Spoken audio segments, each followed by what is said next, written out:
Bienvenidos alumnos, nos encontramos nuevamente a través de este medio que busca brindar un espacio de aprendizaje orientado hacia los temas y conceptos que se desarrollan en la materia Física 2 mediante el desarrollo paso a paso de distintas situaciones problemáticas. En el día de hoy veremos un problema sobre propiedades magnéticas de la materia.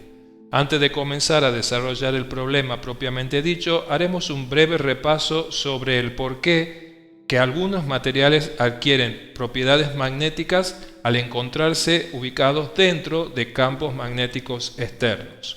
No nos olvidemos que cuando un electrón se desplaza con rapidez v en una órbita circular de radio r, tiene una cantidad de movimiento angular L y un momento dipolar magnético orbital dirigido en el sentido opuesto llamado mu.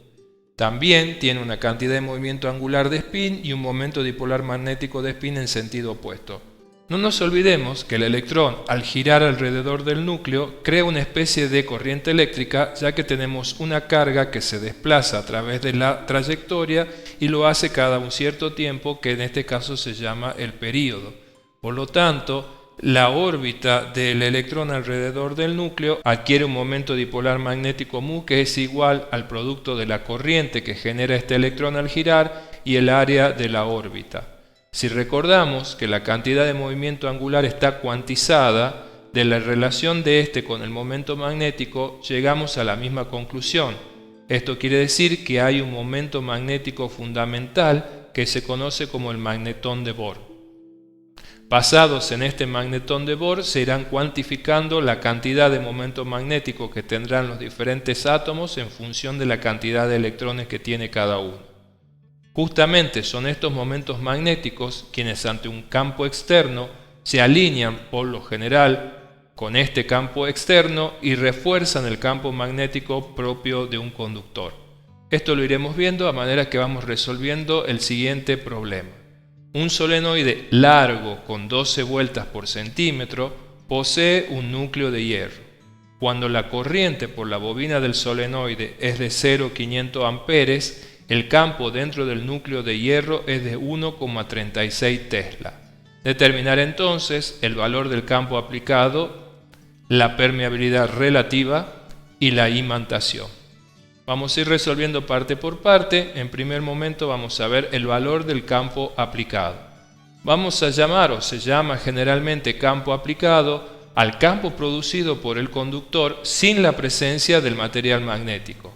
Para un solenoide, este campo aplicado se calculaba como la constante mu0 por n minúscula, que en este caso representa el producto del número total de vueltas y la longitud que tiene este solenoide, y la corriente que está atravesando el conducactor.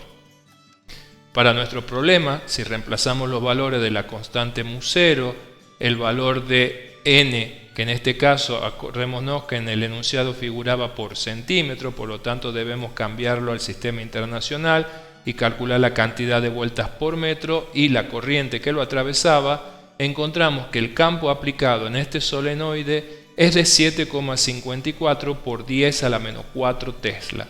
Vemos que es un valor muy pequeño. El campo magnético total del problema era 1,36 Tesla, por lo que el campo propio de este solenoide es despreciable frente al que se obtiene al intercalar en su interior un material ferromagnético. En segundo caso vamos a calcular la permeabilidad relativa K sub n. Recordemos que el uso de un material con características magnéticas produce que el valor del campo magnético en cualquier punto de este material es mayor en un factor adimensional K sub n llamado permeabilidad relativa, respecto de lo que sería el campo magnético sin la presencia del material.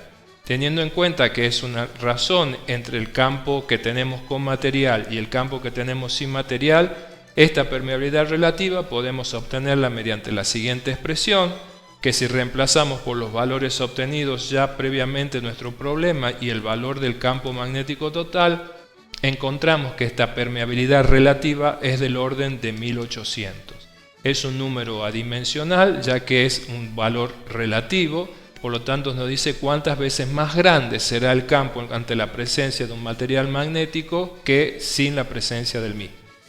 Nos acordemos que en este problema nos decía que se rellenaba con hierro el hierro es un material ferromagnético, son aquellos que las interacciones fuertes entre los momentos magnéticos atómicos que mencionamos al principio los incitan a alinearse paralelamente entre sí en regiones que se llaman dominios magnéticos, aun cuando no esté presente un campo externo, es decir, son materiales que permanecen magnetizados una vez que desaparece el campo externo. Por último, vamos a calcular la imantación M. La imantación o magnetización M nos da información sobre la cantidad de momentos magnéticos por unidad de volumen del material estudiado. Además, es lo que mide la cantidad del campo magnético que es aportado por el material presente dentro del conductor. Por eso, si queremos calcular el campo magnético total, será igual al campo aplicado. Recordemos que el aplicado era aquel del conductor sin el material magnético, más μ0 por la magnetización o la imantación de la que estamos hablando. Si procedemos matemáticamente y despejamos la magnetización, encontramos la siguiente expresión, que resolviendo para los datos que tenemos en nuestro problema, resulta ser de 1,08 por 10 a la 6 amperes por metro. Vemos por las unidades en las que se mide la magnetización que suele decirse que esta magnetización es el campo producido por corrientes atómicas, es decir, el campo que producen los electrones al girar alrededor del núcleo, donde cada uno empieza a aportar a la magnetización del material un momento magnético determinado. La presencia del campo externo hace que esos momentos magnéticos se alineen en la dirección del campo externo, lo que resulta con lo que se obtiene un aumento del campo magnético total. Por eso a la magnetización se la suele asociar con el campo producido por corrientes atómicas. Esperemos que esto haya sido de su entendimiento y será entonces hasta un próximo encuentro. Muchas gracias.